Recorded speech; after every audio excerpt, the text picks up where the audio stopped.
Welcome back. Earlier, we told you that Lagos, Nigeria's commercial capital, is recording an increasing number of deaths related to the COVID-19, but a number of people still don't believe the virus exists.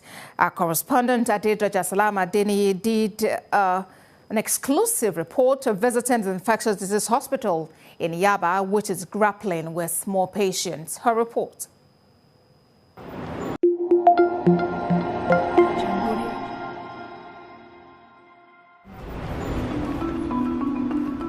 The past 1 week has seen a geometric progression of infections of COVID-19 in Nigeria.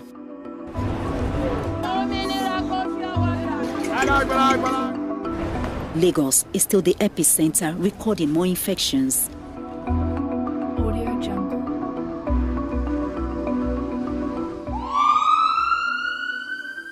Since the new variant of the virus was discovered in the UK, many countries around the European country restricted movement into the UK. Nigeria, one of the UK's allies, refused. Rather, the government insisted travellers must produce a negative PCR test before coming into the country. This directive left a gap for some unscrupulous Nigerians to cash in and make bricks business. This corrupt practice has made it possible for some travelers from high-risk countries to find their way into Nigeria with the new variant, which doctors say it is deadlier. The second wave, they say, is more aggressive and spreads like wildfire than the first, and the vaccine is far from finding its way into Africa.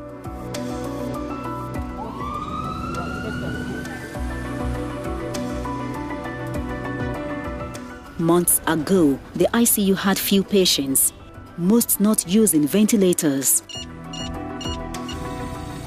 But now, the use of oxygen is on the rise.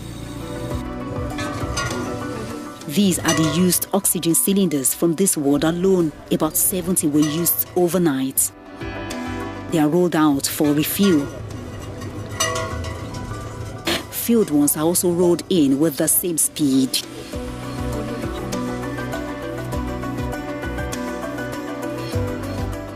After meeting with the Commissioner for Health, who has now relocated his office from Alawusa to the IDH on the directive of the incident commander, Babajide Sanwo-Olu.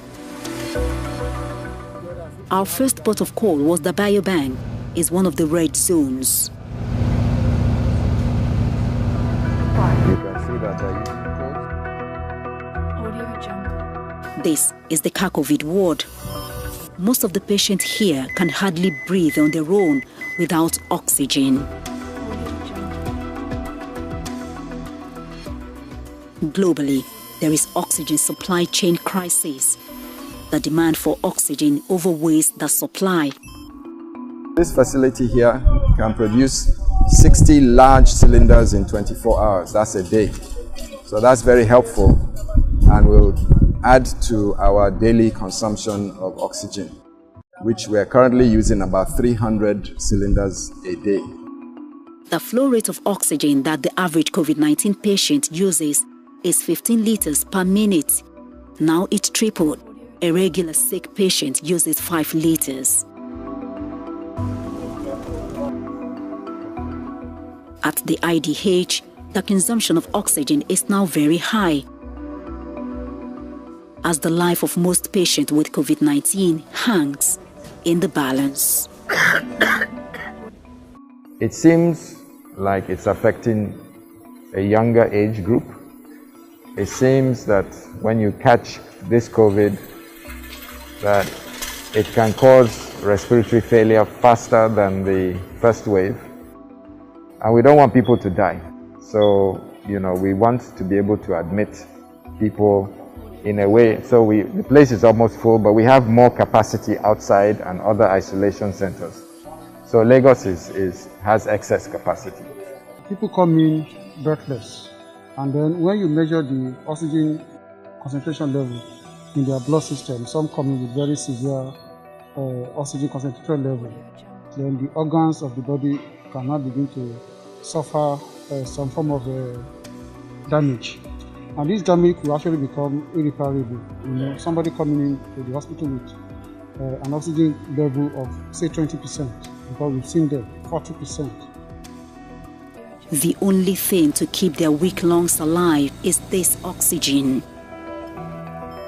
A struggle to stay alive. It's a fight they must win. But others with underlying ailments like obesity, high blood pressure, and diabetes, and even chain smokers in most cases, are helpless, as COVID in most cases wins the battle. Patients from Alimosho, Ikorodu, Ketu, Ojota, Alapere, Iponri, Epe, Badagry, Surulere, among other Lagos local council areas, are here receiving treatment. To say that COVID-19 is the disease of the rich is a fallacy. Emmanuel here is from Surulere area of the state. It's a terrible experience. It's a terrible experience. You cannot be comfortable for anything. You're not comfortable. You don't even feel what you're eating. This first place I went to was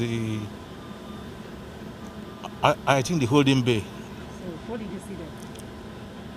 All of a sudden, the next day, the man just died. I think loss of oxygen, the man died. And they said before then, somebody had died. So it's real, it's real. If they can ban public outings, honestly. Before now it was fever, loss of smell, loss of taste. But right now it's just intermittent cough. 48 hours before this recording, 7 people have died. More are lying on the sick bed, and more stretched into the facility, showing the severity of the second wave of COVID-19 in the country. But the frontliner health workers are not giving up as they fight to keep all their patients alive.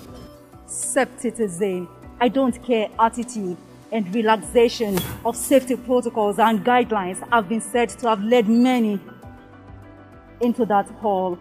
Until people adhere to safety protocols, the second wave will not abate, and the third wave might knock harder. Adedoja Salam Adeniyi, TVC News, Yaba, Lagos.